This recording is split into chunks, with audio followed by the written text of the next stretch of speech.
ഉപരിപഠനത്തിന് യുവതലമുറ വിദേശത്തേക്ക് കുടിയേറുന്ന ഇന്നത്തെ സാഹചര്യത്തിൽ കേരളത്തിലെ ഉന്നത വിദ്യാഭ്യാസ രംഗത്ത് ഈ സർക്കാർ സമഗ്രമായ മാറ്റങ്ങൾ കൊണ്ടുവരുമെന്ന് മന്ത്രി Sunny Joseph Sant Jose metropolitan school silver jubilee ആഘോഷം ഉദ്ഘാടനം ചെയ്ത് സംസാരിക്കുകയായിരുന്നു അദ്ദേഹം.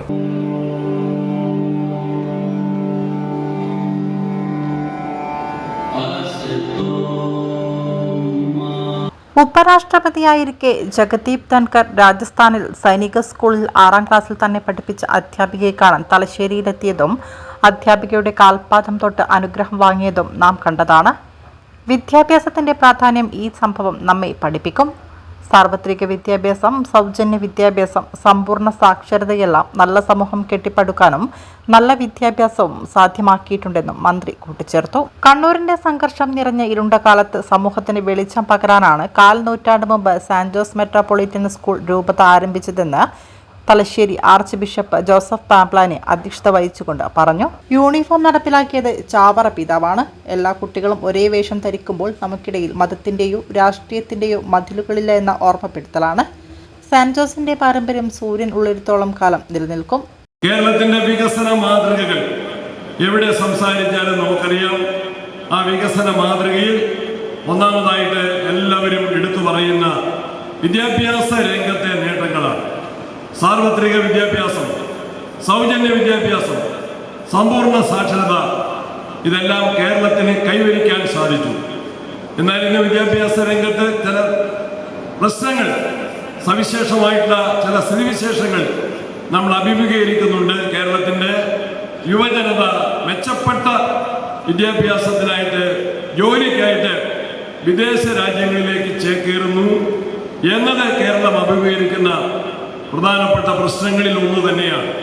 വീടുകളിൽ പ്രായമായവർ മാത്രമായി ഒറ്റപ്പെടുന്നു. യുവതി യുവാക്കൾ ഉന്നത വിദ്യാഭ്യാസത്തിനും തൊഴിലധിഷ്ഠിത വിദ്യാഭ്യാസത്തിനുമായി ജോലിക്കുമായിട്ട് വിദേശ രാജ്യങ്ങളിലേക്ക് കടന്നു പോകുന്നു.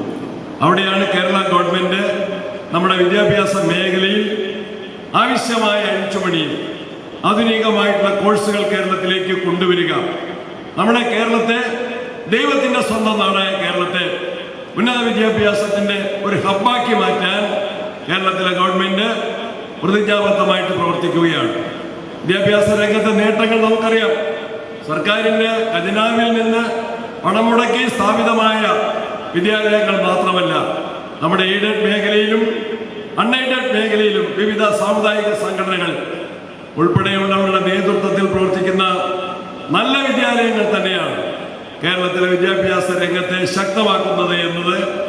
സണ്ണി ജോസഫ് കേരളത്തിന്റെ വെളിച്ചമാണെന്നും ഇടയ്ക്കിടയ്ക്ക് കറണ്ട് പോയതിന്റെ പേരിൽ മന്ത്രിയെ കുറ്റപ്പെടുത്താനാവില്ലെന്നും കറണ്ട് പോകുന്നത് കൊണ്ടുള്ള ചെറിയ ചെറിയ ബുദ്ധിമുട്ടുകൾ പ്രകാശപൂർവമായ ഭാവിക്കുള്ള മുന്നൊരുക്കമാണെന്നും പാംപ്ലാനി കൂട്ടിച്ചേർത്തു. Sant Jose metropolitan manager father Joseph Kakkaramattam ആമുഖ പ്രഭാഷണം നടത്തി. Karayi Rajan MLA, archbishop emeritus Mar George Valiyamattam, school chairman വികാരി ജനറൽ മോൺ ആന്റണി മുതുകുന്നിൽ, സ്കൂളിന്റെ പ്രഥമ manager father Mathew Palamattam, Saint Joseph cathedral വികാരി father Philip Kaveel, Benson Thomas, sister Celine Joseph, sister Molly Joseph, PTA president BTK Ashok, staff secretary Neelima PK, school leader Ray Anand എന്നിവർ സംസാരിച്ചു. Principal Lincy P സ്വാഗതവും vice principal father Akhil Mathew Mukkuzhi നന്ദി പറഞ്ഞു.